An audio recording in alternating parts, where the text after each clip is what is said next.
Hi everybody, I'm Dana Durnford, also known as the NuclearProctologist.org, and you can find my videos in Fukushima presentations live most days of the week except for the last 4 days where we had to go to court for our third appearance. But you can find them at livestream.com. Type in Dana Durnford and you'll see that picture below showing up. And we got an amazing stream for everybody today. We got a firecracker of a stream. And we ain't going to waste any time. We'll come in and say hi to everybody in a little tiny bit. Good morning, everybody. I see you rolling through. But we want to get this stream moving. And so we're going to bring you over. We're going to bring you over to the desktop, to the external. And hi, everybody. Let me get rid of some of this stuff. And we just want to start off this stream and with some good news, some solid news, some interesting news, and some probably unbelievable news for everybody. And hi everyone, we're going to get rid of this. It always takes us a few minutes to get up and streaming, so please bear with us. We got to get rid of the Adobe because that's going to chew up the bandwidth on us. 2 streams, one going out, one coming in, right?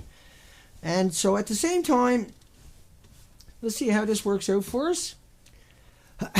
So, what have Dana got for everybody that's so important today? Okay, hang on one second. I got to fix that. That's not going to work unless I fix it. And we can fix it if we try. My apologies. I couldn't get streaming. I had to jump over to this one to get it to stream. And it did. So, we're still streaming. Yay! Okay. What you're seeing is an 80-foot sailboat. I just spent a day and a half on this boat. And this makes for an interesting story. It's the Rolando, I'm sorry, my apologies. Now, I have an opportunity to be the relief skipper on this boat. And this boat is heading to Japan shortly. Okay, Dana. I'm sure everybody right now is just shaking their heads. But the Rolando, now I'll come back over to us, over to the live stream for a second. And let me put this out there for everybody as they get confused and shake their heads and put their heads in their hands and go, oh my again, what is Dana up to? Well, the Rolando is a Canadian vessel. It's an ex-fisherman who just recently bought the vessel in order to go to Fukushima, Japan, with that boat. And he's going to launch a swimmer in the water in Tokyo Harbor. So think about this one. He's going to launch a swimmer in Tokyo Harbor, and he's going to swim to Canada. Now, at the same time, let's go back over to that one for a second.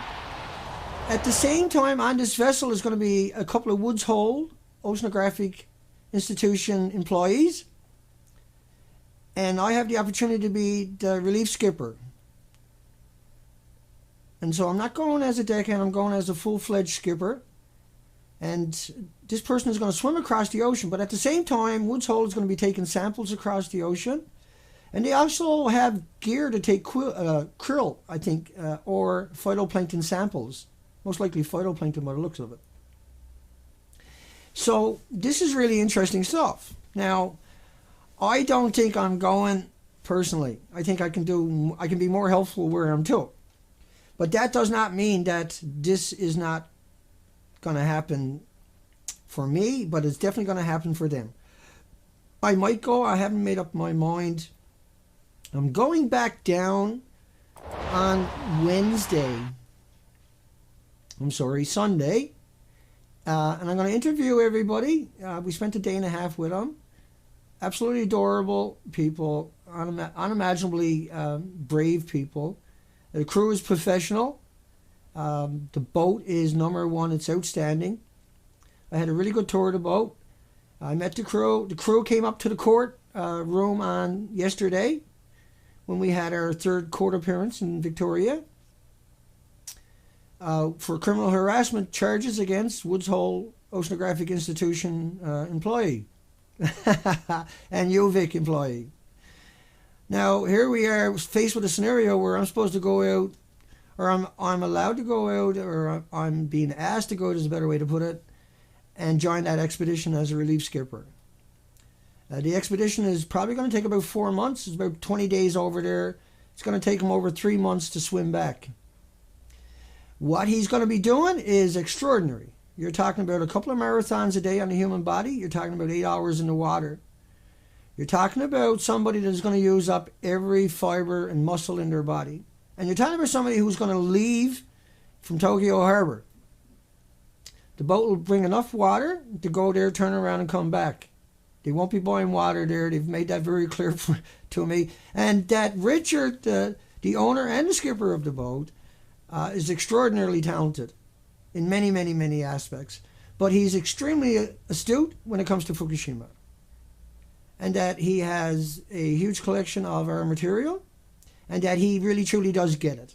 And that he has been on this since day one, and that he's legitimate. And that if I don't go, I think that it's prudent that we give them everything we got. So I offered them up the boat, 3 motors, all the equipment, the cameras, everything, bar nothing. And that is the least I could do for these people. What they're going up against is extraordinary. They're going to be swimming through a radioactive environment the entire way back. There's a good chance that these people, some of these people might die from this kind of exposure.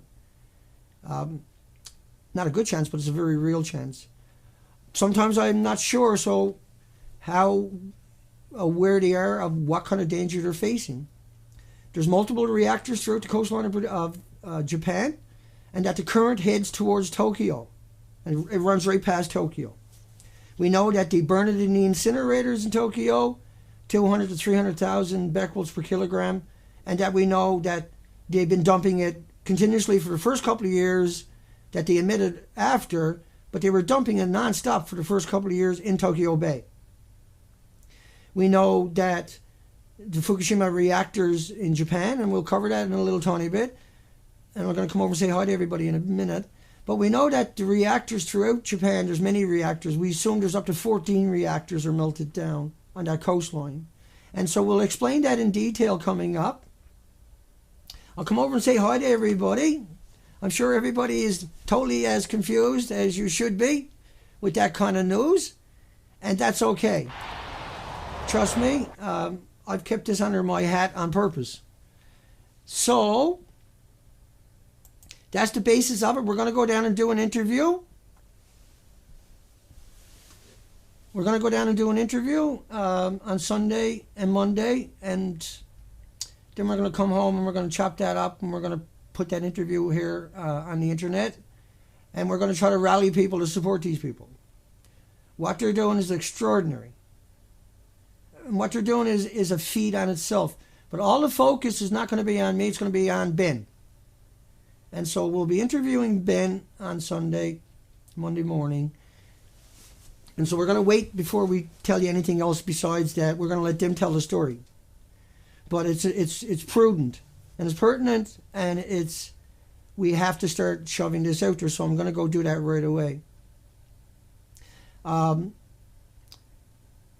Now, what you got to take into consideration is that nobody knows they exist. And that's where we come in. And we can help change that one, I'm pretty sure. And I think we need to do that. And so that's what we're going to do. Hi to everybody. Terry Ann, Candice, Ping, Kay, Crystal, Shanique and Eileen, and everybody that's here today. Government fuckery. I like you. Terry Ann, hi everybody. Crystal, hi Joseph. Lonnie, hi Lonnie. We can get a mutiny against Woods Hole, Lonnie says. No, absolutely not. But they will be under my thumb. I will be watching everything they're doing. I will be cataloging it. I will be paying attention if I go. Regardless, the focus is on Ben. You know, everything else is everything else. And that everybody understands this. And so when I go down on Sunday, Monday, I'll be training the crew of how to treat the diver, the swimmer, which is something that I got too much experience at. And I think I can bring a lot to the table. Hi, Starlight, Mickey. Hi, everybody. And I'm just making sure I try to say hi, Laurie. And did I miss anybody? Daniel. I probably missed lots of people, I'm sure. So, hi, Jan. That's Miss Milky, folks. Anybody's not familiar, Jan Brooks. And Jan got a couple of really funny videos up the last couple of days of me, short ones. I forgot all about those. That's some funny stuff. Sometimes I forget the things I've done pre-Fukushima. There's a lot of material there. And what did Jan have to say? Can you imagine Dana tells Woods Hole to go mop the deck? And that is exactly how that plays out. There is a crew there, but nevertheless, the irony, I'm sure, is not lost on anybody that's following this stuff. So we say hi to everybody. We'll come back over in a while. No one will be paying me to go. No. No one's paying them to go. And he's willing to spend all of his own money to go do this. Richard's going to spend his own money.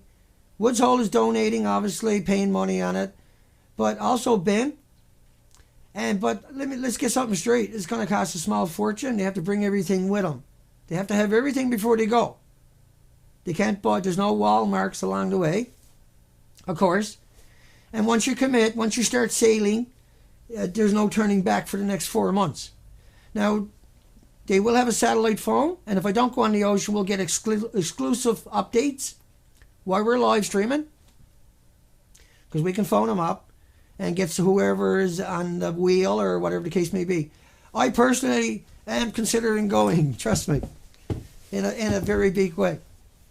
But I'm also considering that I got to produce a documentary at the same time. And I'm considering how much help I could be right where I'm to these people, and what kind of support I can bring to this, and what kind of and what are we supposed to do? Everybody needs time to digest what I've said this morning, I'm sure. So let's go talk about Japan's melter reactors, so that anybody that's not quite familiar can kind of get a handle on what's going on here. Japan has multiple reactors, and I got no idea. Oh yeah, I didn't load it up. I loaded it up different. That's okay. My house was broken into while I was gone. My router was unplugged, was my first clue. I unplugged my router before I left. I came back in the door, unplugged the router, and if you unplug your router for a couple of days, you get a new IP address. So, something I've always done anyway. So I unplugged the router, I came back in. I came right back in the house, left the door open. This door, not the other door. I don't use the other door. That one was left unlocked, and then my back window was torn open. Now there was nothing missing in my home that I can see. The table was moved about a half a foot. Now the reason I know this right away was because that's where my chair would normally sit, is in that little nook. The table has to be in that one spot. The chair can't fit in any other way. And so to come into the window, you have to move you would shift the table. And that's what happened. And so I went up this morning and sealed the window anyway. I got screws in it so nobody could do that again. But I'm going to throw everything I got in the fridge out, just to be safe.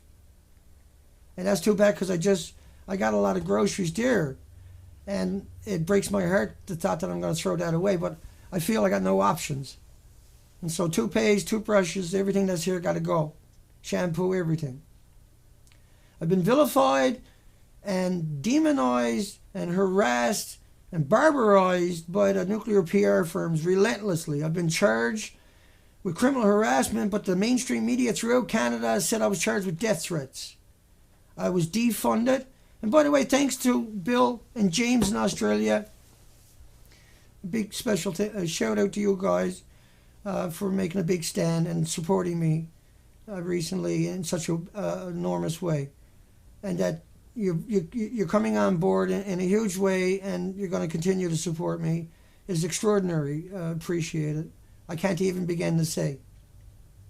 But I want to make sure if you're there and you're listening today, that you hear that. That's important. That you know, I tried my best to answer every single email. As long as there's something for me to answer, I'll answer it. And so let's talk about Japan's melted reactors for just a few minutes so everybody's on the right page. Because this can get confusing. And then I got everything chopped up and it gets more confusing. In Japan,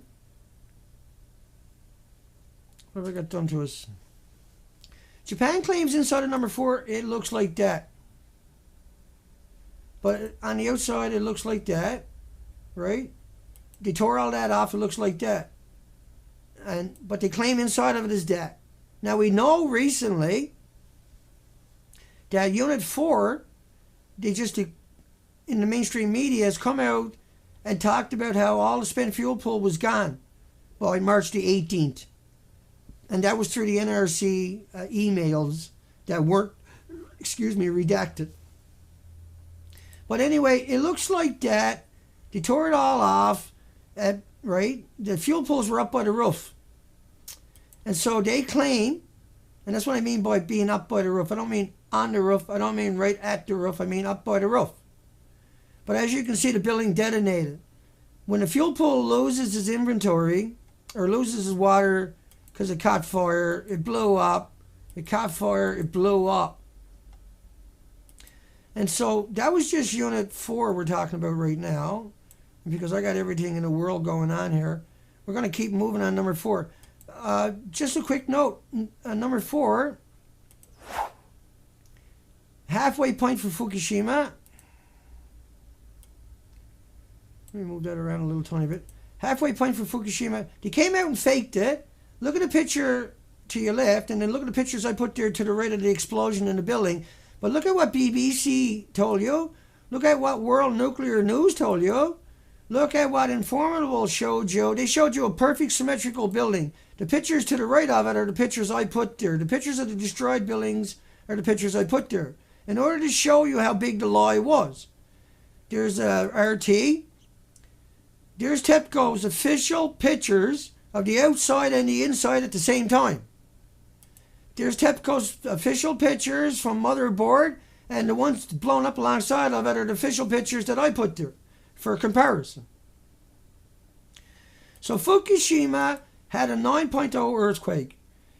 It ran through the country at 9,000 miles an hour, 9,000 miles per hour. Just wrap your mind around that for 1 second. If I had you in a sling and I swung you around at 9,000 miles an hour, how would you feel when I stopped? Or would you actually feel anything, or would you even exist? Okay, it shook the country for 6 minutes. Now, if you don't understand what that means, have someone shake you for 6 minutes and then come back and see if you worked it out.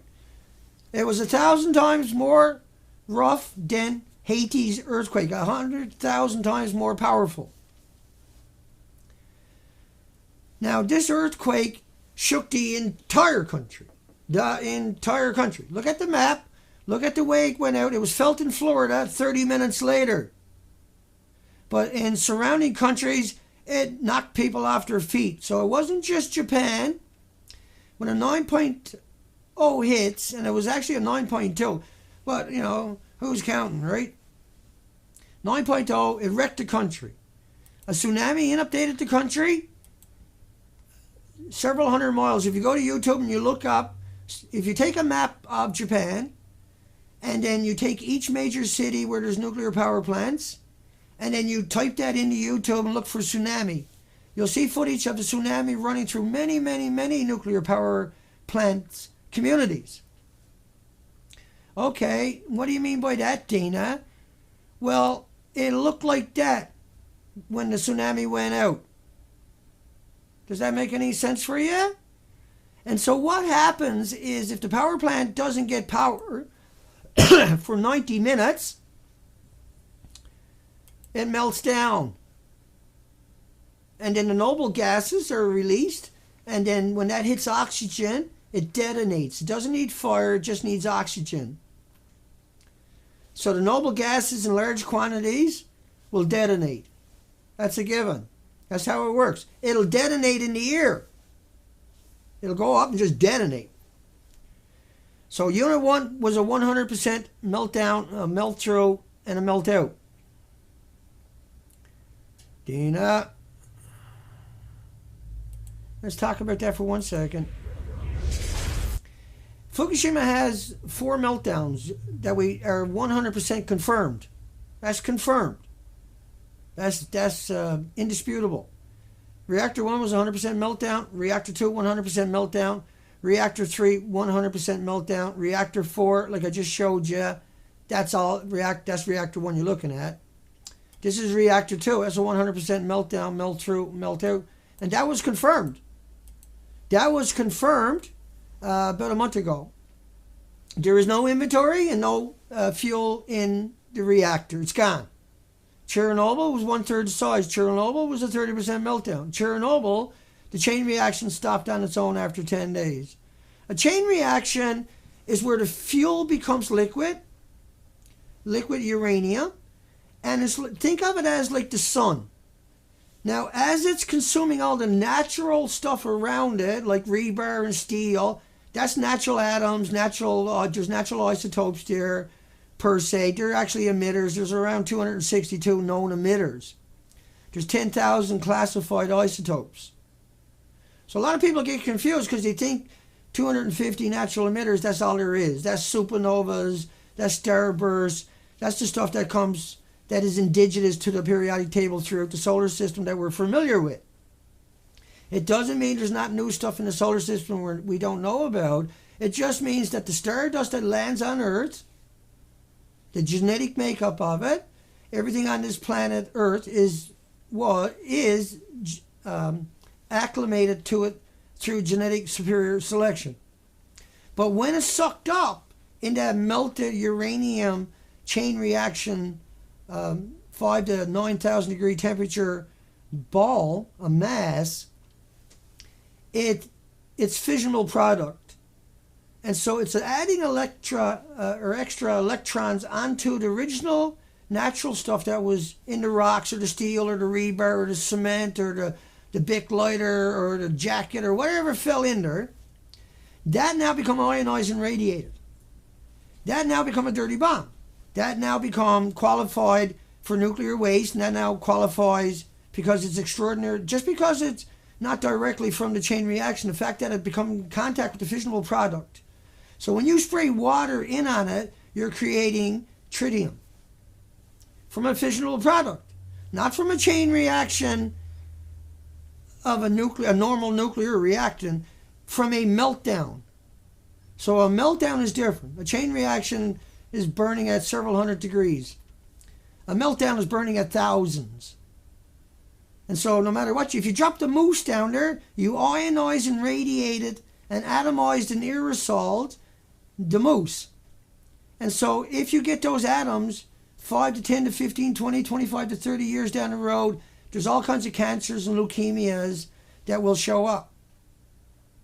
But while you're waiting for that to happen, your body is being flooded with white blood cells to attack it, and there's 1,800, which displaces the oxygen, and there's 1,800 autoimmune deficiencies that will show up. Not maybe, but will show up. And that's everything from dementia to autism to heart diseases, liver, lung, respiratory, pituitary, brain cancers, or brain issues, tumors, lung. Sidetracked here for some of me later. And so, no matter what you put on a fissionable product, it now becomes highly toxic to everything on the planet. Everything on the planet is acclimated through genetic superior selection to the homeostasis. And so homeostasis is, for instance, like our body can't take any more natural radiation than is already here, but we can replenish it. But we kind of, the easy way to look at it in layman's terms is if we drink potassium 40, whatever Beckles was in that is insignificant anyway, but our body regulates it. It's called homeostasis. And so that stuff there, if you put a fruit fly in a jar, can't mutate it. But if you took a mousse and you dropped it down on the fissionable products, right, and you took an atom from the mousse that you captured, because think about an atom, there's 2 million atoms on the head of a needle, you can't see it. That's 2 million cancers distributed out. And each one of them are susceptible to 1,800 autoimmune deficiencies before the cancer shows up. Now, when you took that mousse that got atomized and aerosoled and ionized and radiated and took an atom of that and put it in the jar, the larvae from the fruit flies would mutate till the end of time. Now, what made this so dangerous was that the number 3, that's number 2 you're looking at. Number 3 reactor was mixed oxide fuel. Now, at the same time, you got to realize they were spraying salt water on these reactors. Now, this was different. This is different than making tritium from spraying fresh water on there. When you spray salt water, and the salt water has salt in it, sulfur, and so when you spray that on there, you create a sulfur peroxide, a hydrogen type of a buckyball from the enormous heat, from the fissionable chain reaction products, and you ionized and radiated that and charged it. Now, it ingested one of the many of thousands of atoms that come out of Japan. And there's over 10,000 classified isotopes. There's a couple of thousand that we know about that they emit. But remember, those chain reactions make plutonium. That's man-made. That doesn't exist in nature. Then there's cesium. That doesn't exist in nature, even though they claim it does. See, the stuff that they claim is similar to the stuff that we create is the confusion. Is what it is that cesium acts like potassium, and strontium acts like calcium. So strontium will go into your bones, and cesium will sequester into your muscles and your organs. It's electrically charged, and so when you drink natural stuff, your body treats it as homeostasis. It regulates it like a thermostat regulates the temperature in your house, or an automobile regulates the speed of the car. It's something that your body does automatically. It's a robot inside your body that handles the natural, indigenous, everyday, stupid, harmless, benign, innocuous, idiotic background emitters. That's not radiation. You can't build a chain reaction from bananas and potato chips walking in sunshine. And so everybody that talks about that stuff is either confused or highly educated and is trying to deceive you, manipulate you, and everybody around them, their loved ones and their friends and their families and everybody else on this planet. They're being paid to lie to you.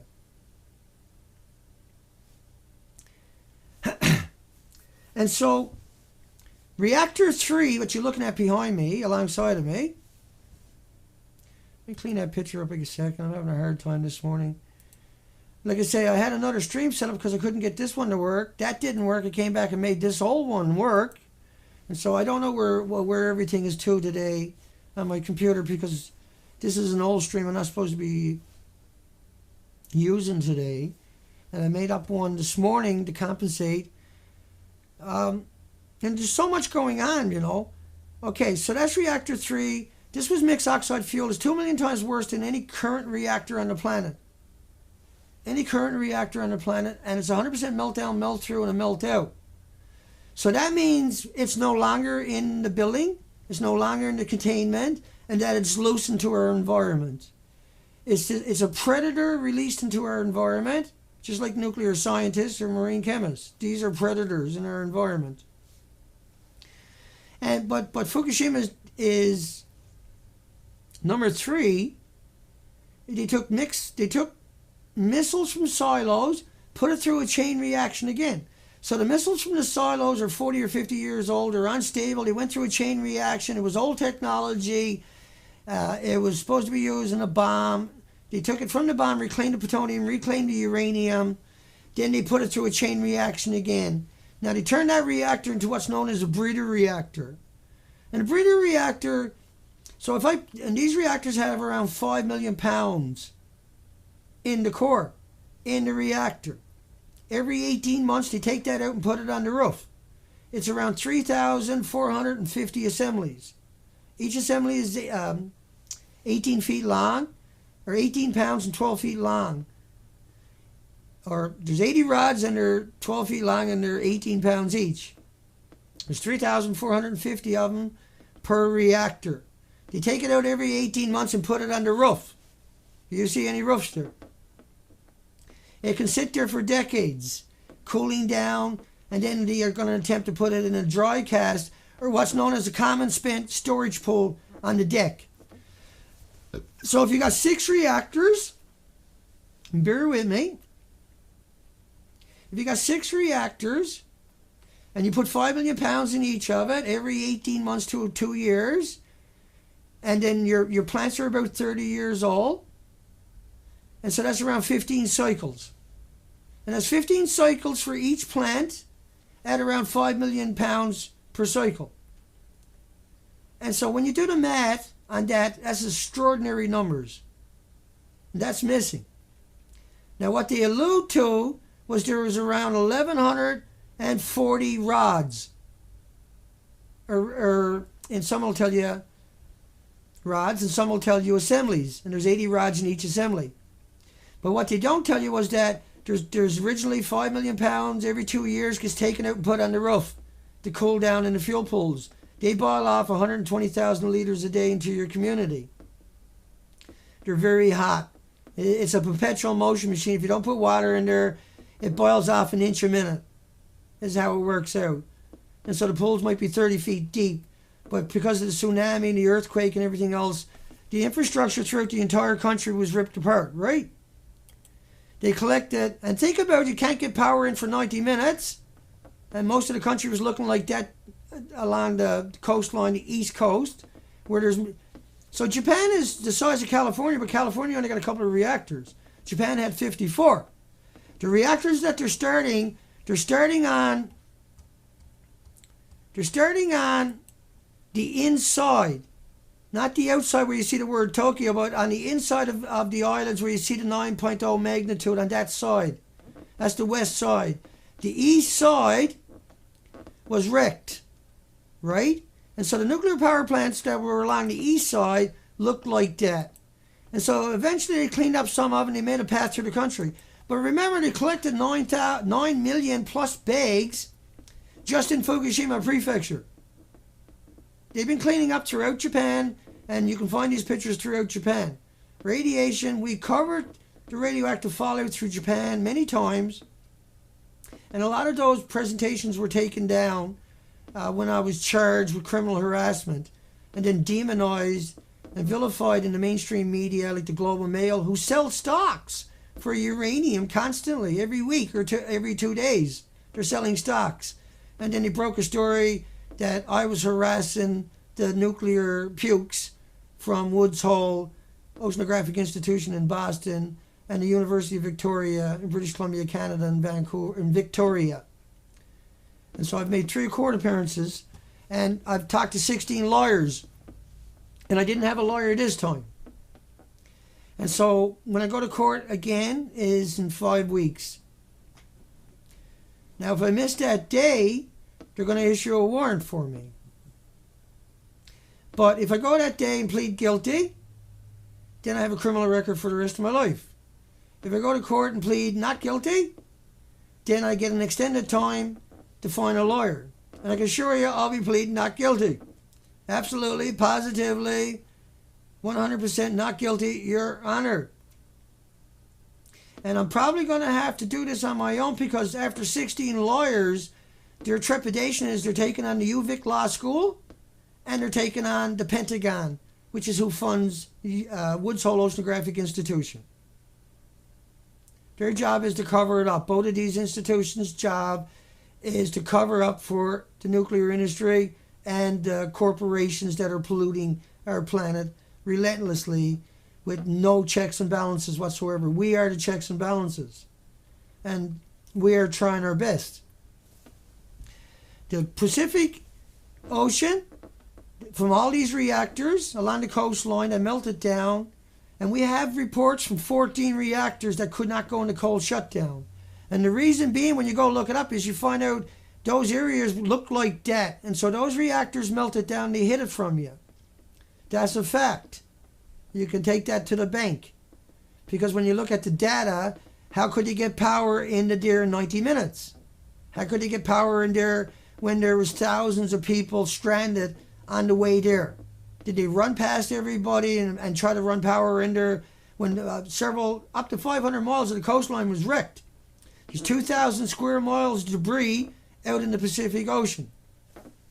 Okay, so not only did all this stuff before it got picked up like that was washing out into the Pacific Ocean every time it rained and snowed, and through convection and evaporation, through typhoons, through the natural way that the environment leaches into the ocean. Because you got to remember, Japan is all mountains, and so all the water and everything is running down through the communities, through the estuaries, and also the lakes and rivers are highly irradiated. This stuff crosses the ocean in 45 days. The Pacific current travels straight across at 5 miles per hour, 24 hours a day, 7 days a week, in 45 days. Now, at the same time, there's tens of thousands of miles of rain being picked up and brought in. And so the nucleoids, the studies showing that 6-year model, just based upon a couple of days releases from a single reactor, would radiate the entire Pacific Ocean with low levels, but they were only including one isotope from a single reactor. They include none of the meltdowns, none of the inventories, none of the other reactors. They don't include the common spent fuel pool, which was washed away, which had 9 million pounds in it. They don't include the multi-million pounds that are missing from the statistics of the nuclear reactors. And if Japan wasn't running their reactors only at 1,100 assemblies, they still can't account for what numbers we're talking about. The reactors were running full peak with 3,450 assemblies, and they were running them like that. So you got to understand how big the lie is and why they're lying and why they rolled out the fake pictures and told you it looked like that when it looked like that. Because they didn't want to tell you it was like that. They wanted to say that so you would go away and not realize it actually looked like that. And that inside of that was the results of it looking like that, and that was not possible. But because people didn't get that picture, they got that picture. They got that picture. They don't understand. But they are. They are waking up throughout this planet. Let's get something straight. That is happening. And the reason it's happening is because you have 4 meltdowns. Now, Chernobyl lasted 10 days. Fukushima didn't stop. Chernobyl was 1/3 the size of any of the reactors. Fukushima, 4 full meltdowns. Chernobyl, over 1 million confirmed dead.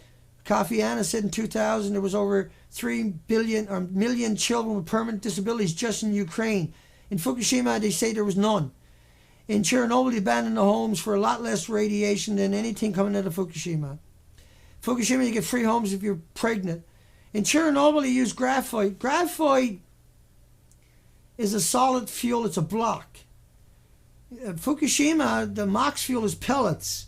And so when the buildings detonated, the pellets were distributed through large distances in small fragments through enormous temperatures and heats. But in Chernobyl, it was large blocks.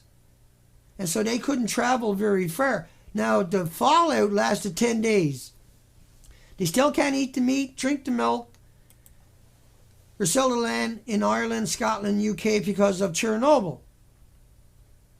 But Chernobyl was 1/3 the size. Chernobyl was a 30% meltdown. Chernobyl stopped after 10 days. Chernobyl is equated with 400 Hiroshima bombs. So Chernobyl, 400 hell on earth. So that's 2006. Vidal, read that third sentence, is not the only person. He's just repeating what everybody else was saying. And for the next 10 days from the top to third sentence, spewed the equivalent of 400 Hiroshima bombs over 150,000 square miles of Europe and beyond. Now, Switzerland, 2 years ago, reopened its freshwater fishery after a 26-year ban because Chernobyl was hell on earth. So think about this one here, 2015 recent study says the starfish, they blame it on a mystery, a mythical, where you can't even get a picture of the virus or a pathogen, but they call it a wasting disease or a wasting away. Now, they only account for 18 species. What they done was they went along 200 miles of coastline, they found 4 spots and then a 5th spot. And because the urchins were in bad shape, they declared a mass mortality event for the sea urchins and for the species of the sea urchins. Now, they don't talk about radiation. Now, what I done, and Dana and the Hounds of Fukushima have done, is that we went out and done 15,000 miles of the coastline over 260 days in a crowd-funded operation. And what you see there is what we are planning on offering and giving, hopefully, to the crew that is going to Japan and is going to swim across. And so we want to give all that away and give it to them so that they can succeed and come back, and that story can be celebrated and told. And that they need all the help we can give them. And so I think that because I have finished the expeditions on the coastline, that it is only prudent that I try to have that used for more expeditions. And so that includes everything I got, every camera, everything I got there, welcome to it. And when I go down on Sunday, I'll make that perfectly clear. I'll give them a list. We'll show them pictures of everything I got. And whatever they want, I'll bring it back down to them within a week of that, whenever they want it. I'll go back home, come straight back down if that's what it takes. I will do everything in my power for them to succeed, including traveling with them. If that's what it takes, if that's what we need to do. And because what we are up against is a machine. Now, for people who don't understand what I'm saying, is that we covered 15,000 miles, 260 days, and I've only been home for a few months, and that instead of looking like this throughout British Columbia, it looks like that. Instead of looking like that throughout British Columbia, these pictures are from the same spot, Louise Narrows and the Queen Charlotte's, Haida Islands, it looks like this. So when you see the headlines of a mass mortality for the urchins, and that in 4 spots everything was in bad shape, but still there, but they put up a mass mortality, what kind of rating should that deserve when the entire coastline of Canada, we done from one end right to the other end, and then on the 5th expedition we done every 20 miles of the open coast. And so the arrows you see are representations of extended periods in those rough areas. They're not about one single spot, they're about that whole little area where we spend multiple days, even weeks. And that the documentation is up at the Nuclear Proctologist showing an extinction event. Now what this means is that the 5,600 species that would normally exist in that environment, they're considered the residential. They're considered the indigenous population. They're considered the ones that took up every millimeter, every square inch of the shoreline. Every single millimeter. And there was no room for the other 4 million species because there's 4 million other species in the ocean. Now, if all the species you're looking at disappeared, then the normal way it works is the other 4 million would recede that spot. Now, when the indigenous population didn't crawl up from deeper on both sides and fill it back in throughout the whole coastline, and the other 4 million didn't come in and fill it in, you have an extinction event. And because the reactors fallout is not like a banana, it's not like the indigenous, the natural emitters that are on the planet. We're talking about radiation that has to be kept in a nuclear waste site or a holding site because we don't actually have a waste site. And every nuclear plant keeps its waste there. And so Japan was burning 5 million pounds per reactor. Now a pound of this can kill everything on the planet. Just because it was atomized and aerosoled and released into the environment doesn't mean that it became neutral or harmless. You can't destroy this stuff conventionally through battery acid. You still can't destroy it. It's created in the bowels of hell. It's its own entity, and it's nothing but misery for everything that encounters it. Everything that encounters it, every time you breathe it in or you eat it or you become exposed to it. And so the crew that is going to go down there and get in the water and swim back, that model they're looking at right now is not the model. The model that should be there is a minimum of 2,000 radioactive isotopes from a meltdown. When they melt down, they have an entirely different property.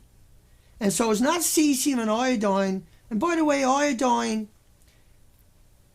is something you've probably heard about a lot. Iodine-131. That has an 8-day, what they call an 8-day half-life. And there's 10 of those half-lives. They claim it's 80 days. But if you look up the literature, that goes on for infinity. Because you added a new atomic weight to it. You never lose that atomic weight. It does not turn to lead. It doesn't disappear. But what they claim is that it's innocuous after 10 half-lives. Now iodine, there was 10 times more iodine-132.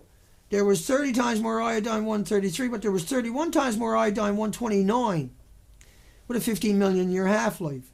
Now all of this is not the iodine that you find in nature. It acts like the stuff you find in nature, but it's man-made.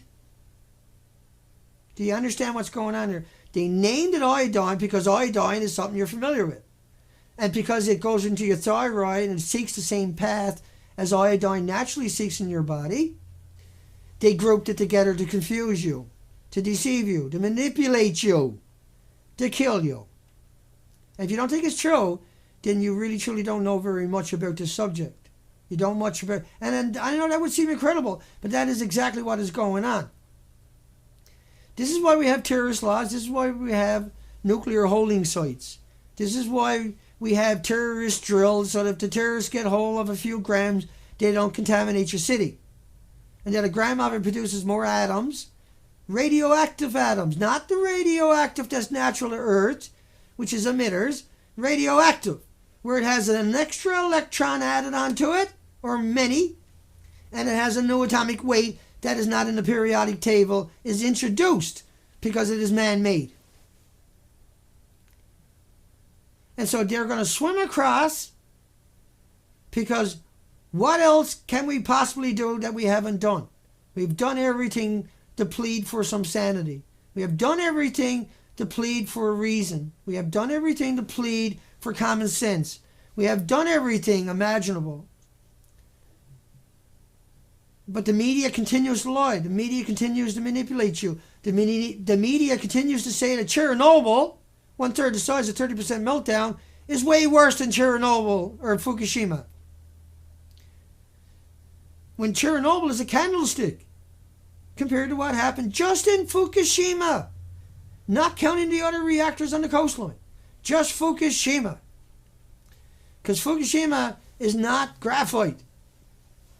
And all the reactors had plutonium in them. So that meant that all of them, and plutonium will burn up to a couple of 100,000 degree temperatures hotter than uranium. So when it goes bad. And so that's why you see 9 million bags. That's why that building looks like that. And that's why they come out and told you it looked like that. And they're all official pictures. So if it looks like that, why are they trying to spray water in there? Right? Where are you going to spray it through that? So why does that exist? And why would you need that truck if it looked like that? Because it looked like that. Because all the reactors done that.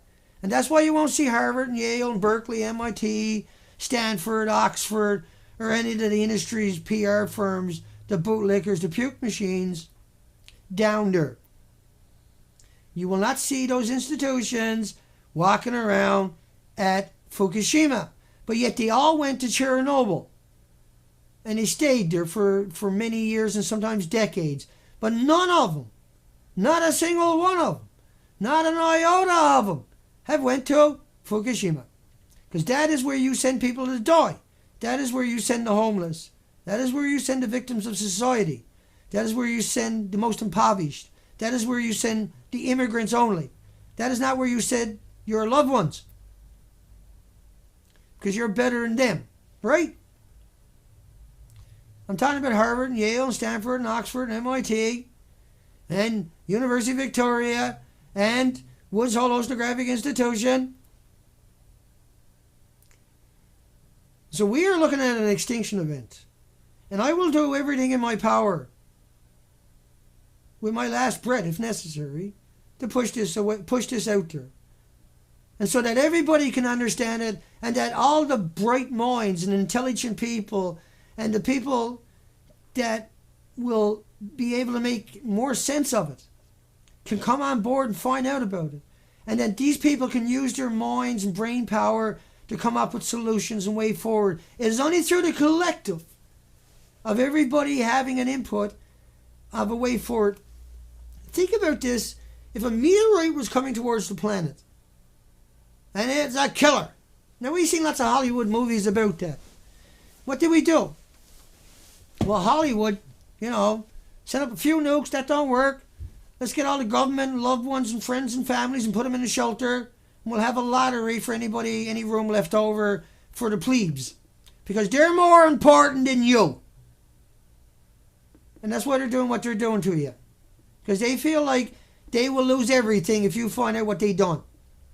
If you find out that there really is 4 melter reactors in Japan and that it just killed the entire Pacific Ocean, they know it's game over. So the only person out there who could show you definitively there's an extinction event was me. I went out and done it, right? With the support of the hounds of Fukushima and the people around this planet. And we suffered, in my experience, beyond imagination. But when I think about what the crew of the let me bring up that picture. I always forget names, you know me. The Rolando. I got to learn to pronounce that one correctly now. Oh no, not another name for Dana. But I will do everything in my power to see them succeed. I will do whatever I can every single day to push them out there and to help them succeed if that's helpful. And I'll do everything else I can. I'll give them everything I got to see them succeed. And that's what I intend to do. And I'll be bringing back an interview so everybody can understand who these people are, and you have an opportunity now to help them coming up. And I know that you won't let me down. I'm not saying that. I'm just saying, here's somebody else that has decided at all costs that they are going to get into this debate, but nobody knows they exist. And that they are full steam ahead. Modifications to run across the Pacific Ocean and back again with a swimmer. If that's not heroes, if these people are not heroes, I don't know what is. If this is not something to admire, I don't know what it is. And if you look at that they understand what they're up against and what they're doing, and that the odds of them winning this battle, and they understand these are professionals. The swimmer is one of the top athletes on this planet. And so I'm going to be, like I say, going down doing that interview and coming back with all that so you can understand the depths of it. And you'll have to wait till then. I'm sorry. But that's the right way to be, because they need to tell the story, not me. But I'm telling the story because I'm also stands a good chance, if I feel like it, I can be the relief skipper, the alternate skipper. Because this is a 24-hour operation at sea for 4 months in the open ocean. And it's all about supporting one person. It's all about putting our back behind that one person. It's all about giving him that opportunity and making sure we do our job. He never has to do their jobs. So the whole focus is on him 100%. But I need to tell that story. And it is not just him, because he needs that whole crew. But once it leaves the wharf, everybody on that crew, is what I'm saying, is dedicated to seeing that succeed. Woods Hole happened to be going along for the ride. Woods Hole was going originally, and there's an issue there, I'm sure. But that is the way it's going forward, and they might pull out and they might sue him for doing this. And that's not entirely unexpected, would it be?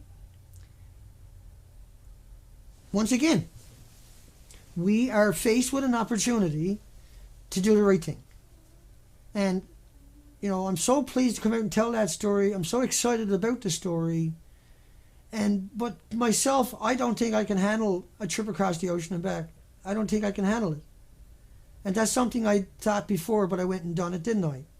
15,000 miles of the coastline. It was something I thought I could not do. And that's why originally I had 3 people on the beaches. I wasn't on the boat at all, right? And it's looking that way again for me. Regardless, I'll do what's the right and moral thing to do once I size this up better. And if I think that it's necessary for me to be there, I'll be there. But if I think that it's better for me to be here, and everybody agrees with that, and for me to keep doing what I'm doing and push it out and finish the documentary and get that out on top of that, because I can rush out a documentary before I take off on top of this. And so there's many things on my plate, but one thing is constant and consistent, is that every day I will be here fighting back. Every day I will be here with my shoulder pushing this crowd of freaks out of my way so I can find you and tell you the truth. That is something I do. And that is something I have dedicated my life to. And it's something now that when I look back and reflect upon, is I could not be prouder. And I could not be more. I couldn't try harder than what I've done. I have no regrets. I've done everything I could do. And now I have another crew ready to go out into the unimaginable danger with no shelter. And so I will support that. Let's come over and say hi to everybody. Let's come over and say hi to everybody, because I got a tendency to yak away if I don't stop. I lose the plot. And so this crew is going to stream across. Now, so even if their engine did go down, they got the sails. And they got lots of it. And that's real nice sail. That's probably the nicest material you can get in Canada, I'm sure. I was close up for a day and a half. I looked at the boat. I went right through the whole boat. Once again, I'm invited, as being pertinent. But we've had a good chat, and we're going to see what happens as we come up to the launch time. So I'll come over and say good day to everybody right here. Today I want to drive that point home as much as I can. The importance of what I'm talking about today. Thank you, Ping, Kay, Mickey. We'll start here in British Columbia, stream across, Mickey, to Japan. Don't ask me the date. I'll give you that update on Sunday. I can't give you any more than I already told you today, folks. Don't ask me. But on Monday, like I said earlier, I'll have interviews. We'll chop it up and we'll get it up here so that it looks normal. What I mean is we'll do shoots all over the boat, and I'll make a nice little presentation for the crew and the boat and the swimmer. And so I can't answer questions, and I got to watch it because I'm being monitored and attacked all the time. So hi, Radical Home, Goddess. I always have a hard time. And then we got Pam and Kate. Hi, Kate.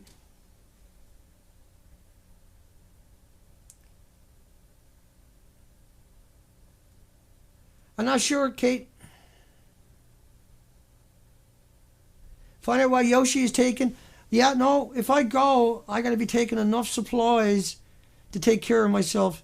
Right now, I'm not intending to go. That doesn't mean I'm not. It just means right now I'm not intending to go. I'm hoping I could be more useful doing what I'm doing right now. But if I feel I got to go, and Richard is 68 years old. He's 68. And this is he's been at this since Fukushima, since it started. And he's extremely astute. He's an extraordinary, endearing soul. And just an absolute pleasure. He's the real deal. You can't trick Dana when it comes to talking to people about the ocean. You either know it or you don't. And Richard knows it. And you can't know it without being a real man. And he's a real man, 100%. Yeah, I hear you, Starlight. Lonnie, good stuff. Adam, thank you, folks. Lori, everybody. Candace, Elaine, Amthurst. Who else we got here? Nova, Rattleshark, Kay, Dalamoine, Fans Filtration, Daniel, April, Louise K. Thank you, folks. Mindy, Ping, Kate again. And Kate's got the Fukushima Hounds. I'll be reposting this over at the Beautiful Girl by Dana. Raymond, hi, bud. Bob, Pam, let me see, Mickey, Terry Ann, David, hi, David, Cassandra, and just say hi to everybody before I take off.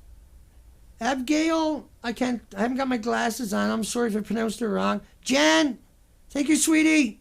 Everybody, anybody I missed, my apologies. Great stream today, really important stream. They need our help. they're going without us anyway. They're going to do this, even if Richard and Richard can fund it, but he'll be broke when he got back. So they're going anyway. Let's say it that way. And that Ben is raising good money, solid monies, and that they're going anyway. And that, you know, we'll give you more on Sunday or Monday when I come back. There'll be hopefully a stream Sunday, stream tomorrow, stream next day. I'm going to head down on Sunday, maybe not early, so I might get a stream in. Back on Monday. I got to secure my house before I go again because I got broken into. And so I'm very worried. I'm going to throw everything into my fridge after. And that's terrible. And so this is just endlessly costing huge amounts of money. And we just spent 2.5 days down in Victoria. I'm got to head back down because we got to get that interview. So I'm going to burn money again. And that's just the way it goes. I'll be contacting lawyers again this afternoon and tomorrow. I got a lot on my plate. And once again, all I can say is that we will do the right thing. And that's what is all we can do. And right now the right thing is to go get that interview and tell their story. And if we can help them, we'll help them. But we need to... Fukushima is never going to stop unless we stop it. Unless we rally this planet to come to terms and come with a way forward. This whole planet is going to be like the Pacific coastline. Hugs for everybody. We'll see everybody tomorrow. Thank you, everybody. I am very tired, but that's irrelevant because there's work to be done, and I'm going to get it done. Take care, folks. We'll see everybody tomorrow.